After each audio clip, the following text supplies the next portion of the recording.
Hello Tara Tolls, ito pala yung vlog ko lang guys, yung ginawa ng aking fabrication partner guys sa aming trabaho. Dahil wala pong mabiling piyesa, ito po nireviewan po namin. Ginawa po niyang bagal, talagang walang masasabi guys kasi napaka tibay po ng gawa niya.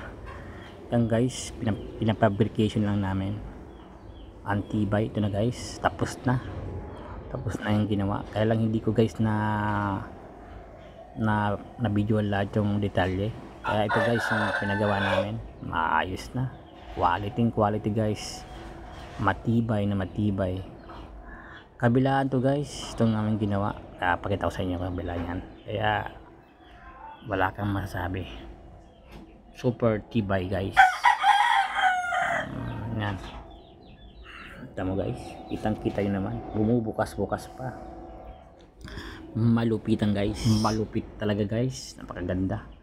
Sa kabila guys, tingnan natin kabila, magandang kabila to guys. Pakabukas guys, mapinturahan namin to. Kaya tara tools, tingnan natin yung ating magawa. Kailangan na matibay ito guys. Okay na po lahat, maayos na. Sige, salamat guys sa panonood sa aking vlog. Thank you, maraming salamat po. Fabrication.